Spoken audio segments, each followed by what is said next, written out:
Good evening, Canes fans. Peter Ariz here, bringing you tonight's edition of the Instant Reaction. Miami handles Stanford, wins this one 42-7, and we're all happy about how this one ended up. I gotta say, I have some mixed emotions about this one. We're very happy again about how this one ended up. Great teams cover, as Miami just did here. A 30-point spread, 30.5-point spread here. Miami wins by 35 there, scoring at the end there. And I think we can all say this was a tale of two halves. Of course, to me, the thing that really stood out to me, just as I went back on my notes on this game, you're playing for a tie at halftime. Completely different mindset in the second half there when you are really attacking. You let the defensive line was getting after it in the second half there.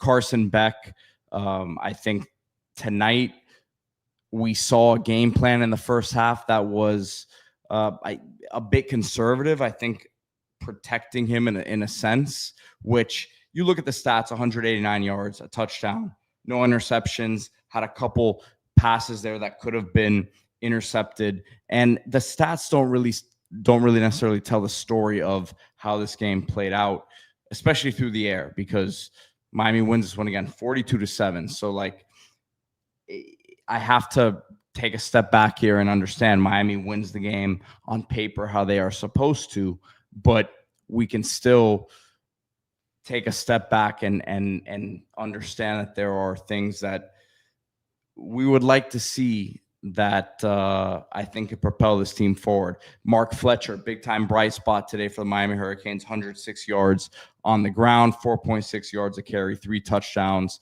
Jordan Lyle, good to see him maneuvering, getting loose there for his 17-yard touchdown. Chris Wheatley-Humphrey getting in the mix there at the end. Gerard Pringle scoring his touchdown at the end of the game there. So, you know, a lot of different guys getting in the mix. Tony Johnson, someone that I've talked about a lot over the last week, 2 weeks here, and he gets into the mix. JoJo Trader, we've talked so much about him, played a good amount of snaps today. I don't know what his official number was, but he was in the mix. He was playing. Saw him blocking hard out there. So perfect performance. No, Miami covers a spread. I think it was, again, a tale of two halves. You saw as very tough for me to get through all the comments here, but as Mo Kane says today, not a python today. You don't have the explosiveness necessarily. You constricted. There was some boa in the mix there. Josh Moore, good to see him getting in the mix, as Johnny Lagoon says here. And you know, Josh Moore, 4 catches, 38 yards for him, a 16-yard reception. Just looking at the stats here and looking at names, Keelan Marion, guy that I've been, you know, saying, hey, he hasn't done anything to take snaps away. He has a couple drops tonight. Tony Johnson, as we continue to, everyone has been, as I think Josh Moore needs to continue to be a part of this offense. We see tonight what he brings. Malachi Toney, the explosive nature that he brings, 5 catches, 52, and then he also gets his rush there, his sweep that he takes, and then some explosive rush returns from him as well. But Tony Johnson, and I think we saw it tonight again, the speed he brings to the table, the consistent nature of his pass catching ability. We saw it at Cincinnati last year. Unfortunately, CJ Daniels has that drop tonight that would have moved the chains for Miami. That was not a great spot there for him. But again, that second half performance for Miami tonight really improved from what we saw in the first half. It felt so stagnant in that first half. The energy was not there. As we said in the pregame, the way for this Miami team to bounce back and to erase a lot of the doubt was for them to come out firing on cylinders. They did not do that. They rebounded in such a way now in the second half that you can kind of take a little bit more of a deep breath. But but I think a lot of the same issues that have maybe, shown up in the comments section in terms of the run game is, again, Mark Fletcher, 106 yards tonight, 3 touchdowns. But, Miami runs for 200 on the yard, 200 on the ground tonight, 4.5 yards a carry. So you would ideally probably like to be more explosive there. Five touchdowns on the ground. So I'm nitpicking here potentially, but am I crazy to say against a Stanford team that you understand doesn't have the guys in the trenches, a 3-5 Stanford team now 2-3 in the ACC, that it shouldn't have looked the way it looked in the first half? Like, I don't know. And I appreciate everyone who's on here right now, by the way. 800 plus live here. Hit that like, subscribe to the channel. My energy, again, maybe a bit subdued to what I would hope it to be after a game like this. Miami wins 42-7.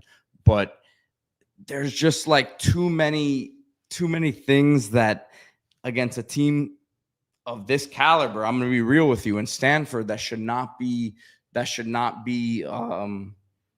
concerning me, and should not be something that we really worry about. So yes, I understand Florida State lost to this team. Johnny Lagoon, appreciate your support as always. He says, I'll take the win. We all will take this W. Way better than what we dealt with on Friday night last week, right? Like we did not want that situation again. But you're playing for a tie there going into the half. You came out on fire in the third. You finished the job in the fourth. And, I would have loved to have been a fly on the wall there in halftime.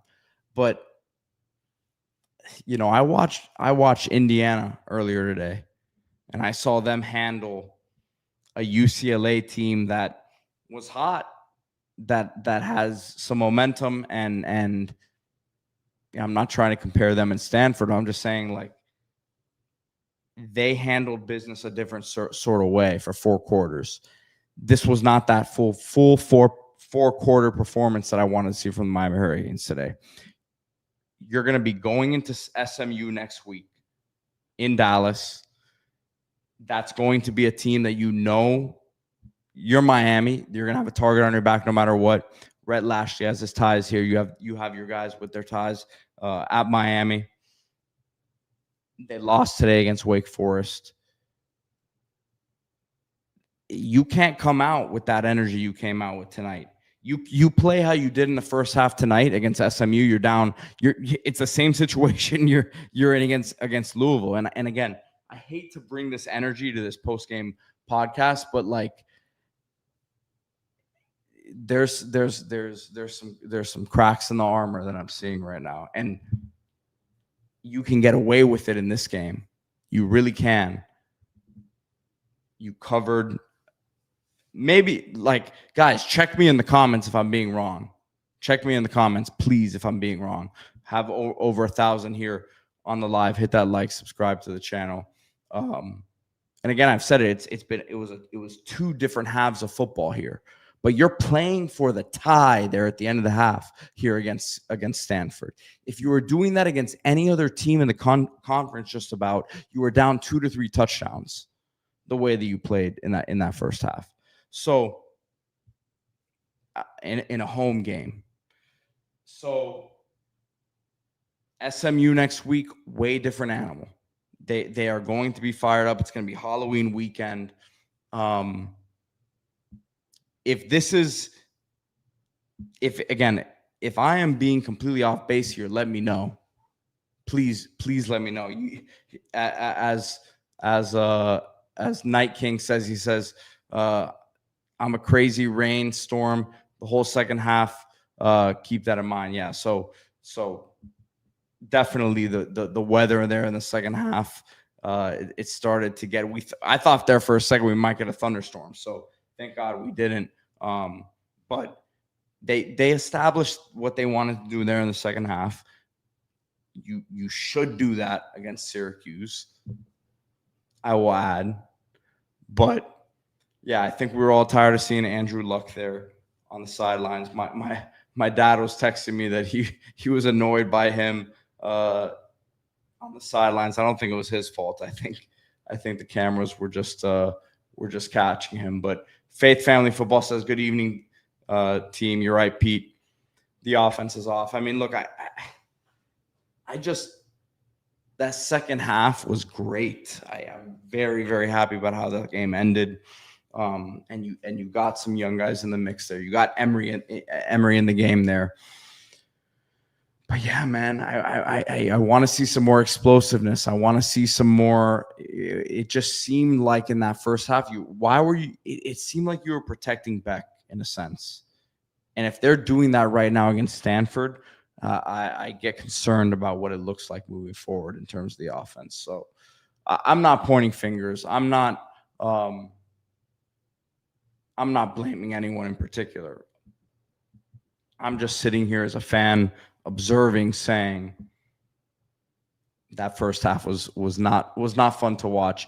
The lab, my boy Scotty says, Pete, the majority of top ACC teams played similarly today. 100%. I mean, Georgia Tech, I would say they handled business pretty well today.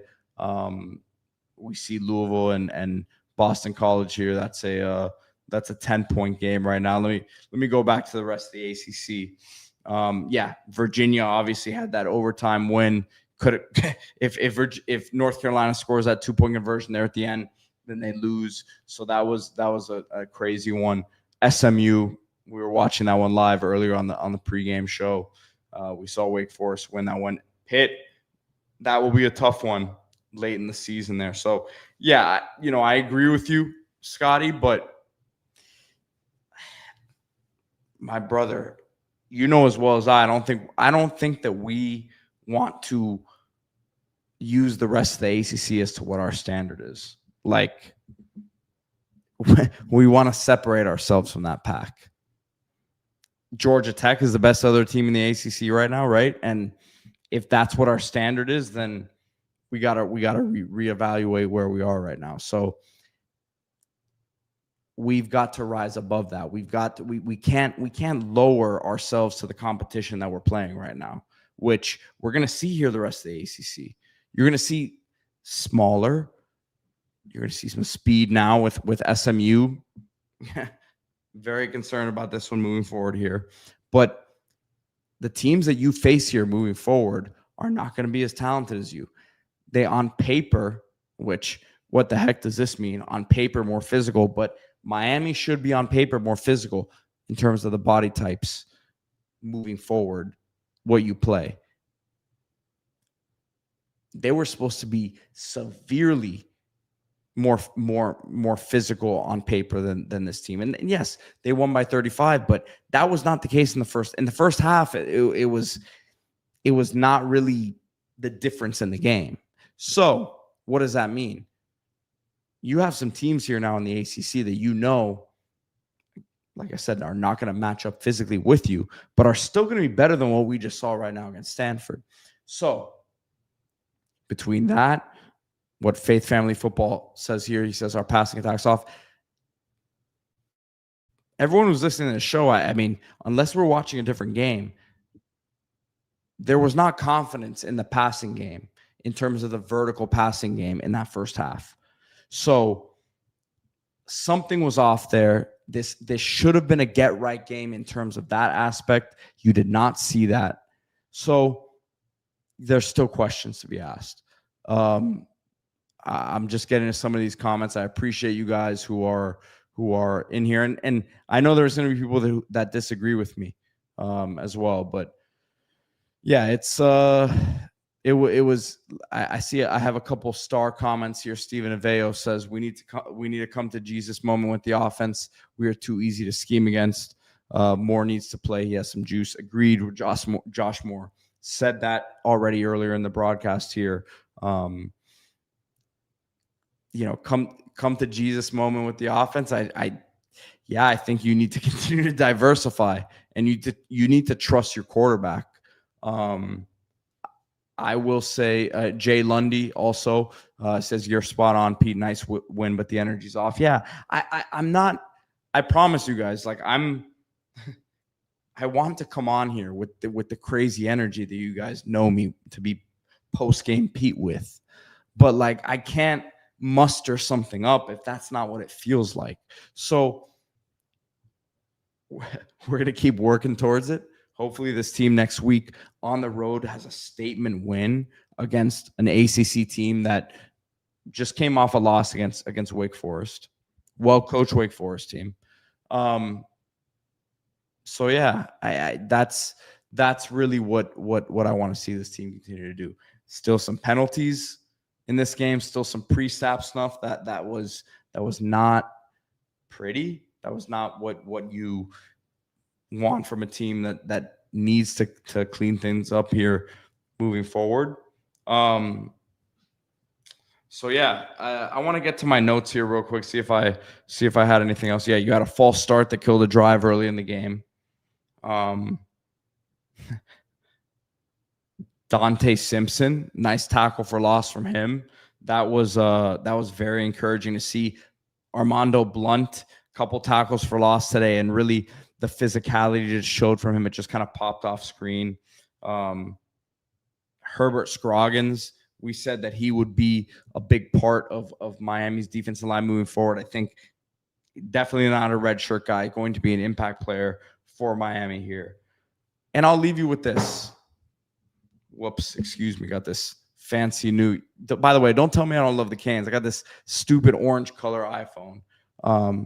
Might look a little bit more like Syracuse than the Canes, but or Texas, which what an escape for them tonight. But call me Tony Johnson, baby. I'm getting better with age, like fine wine. Tony Johnson, what a ball player. Canes Insight, keep it locked. Hit that like, subscribe to the channel. Really an uninspiring night tonight, I got to tell you. But we're going to have some very inspiring content for you on Canes Insight. Go Canes. Hit that like, subscribe. And by the way, Madrid is going to batter Barcelona tomorrow. A la Madrid.